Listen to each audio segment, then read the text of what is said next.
When we spend time online these days, it can feel like the internet is full of opportunities and helpful information, but at the same time it's also full of tricks and traps.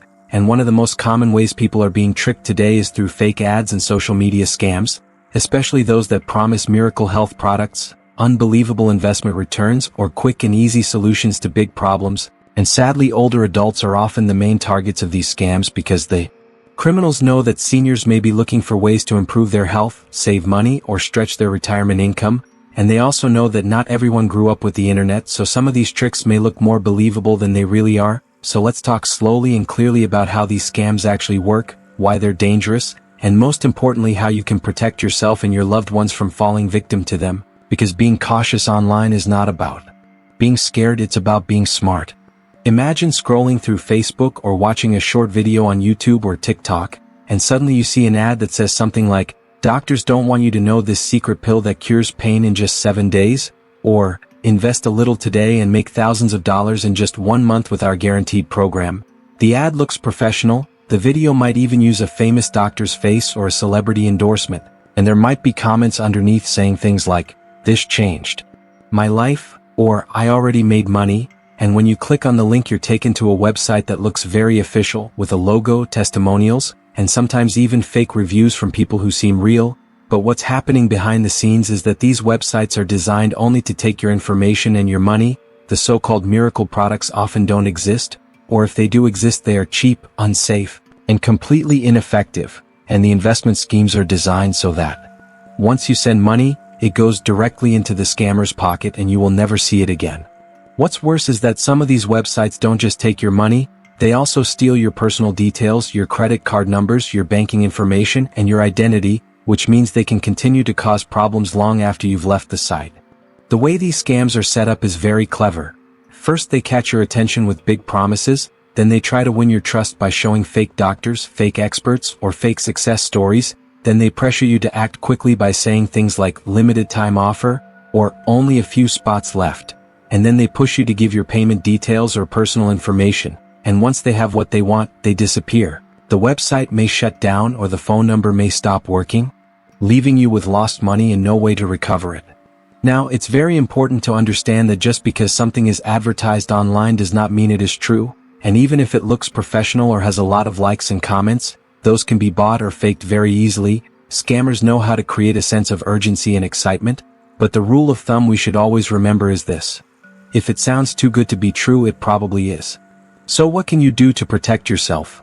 Especially if you are an older adult who spends time on social media or uses the internet to look for health information or financial opportunities.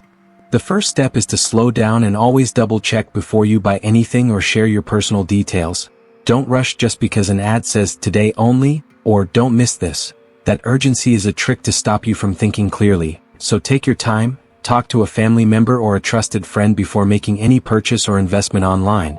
If the offer is real, it will still be there tomorrow. And if someone pressures you to act fast, that's already a red flag. The second step is to carefully check the source. Look at the web address, also called the URL. If it has strange spellings, extra words, or looks unusual, it's likely fake. For example, a real company might have .com or .org in their address, but a scam site might add extra letters, numbers, or use .xyz or .info. And when in doubt, type the product or company name into Google followed by the word "scam" or "review" to see what other people are saying. The third step is to be extremely careful with your personal information. Never give out your social security number, your credit card details, or your bank login to a website or person you don't fully trust. And remember that no real company will ever ask for your password or your one-time code from your phone. If a site asks for that, it's a scam. The fourth step is to avoid miracle claims about health. There are no magic pills or secret cures that solve major problems instantly. If a product claims to cure arthritis, diabetes, or heart disease overnight without side effects, that's a scam. And if you're thinking about trying a new health supplement, always talk to your doctor first, not a stranger on the internet. The fifth step is to stay connected with people you trust. Scammers often try to isolate their victims by saying things like, "Don't tell anyone, this is just between us." But the best defense is to share what you see with your children, grandchildren, or friends. Together you can spot the warning signs faster. And it's always better to ask for a second opinion before making a decision.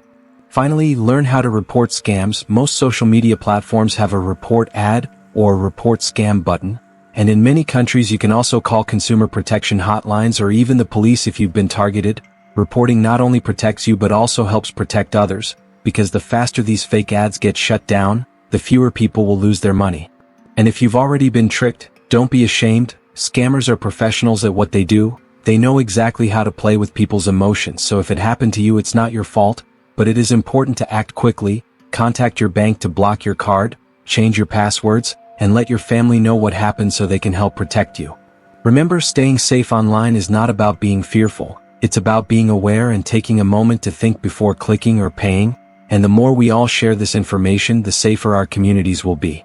So if you found this talk helpful, please make sure to like this video, share it with your friends or family who might also need this advice, and subscribe to this channel so you won't miss future episodes where we explain more about how to stay safe and confident online, because knowledge really is power, and together we can make sure that scammers don't win.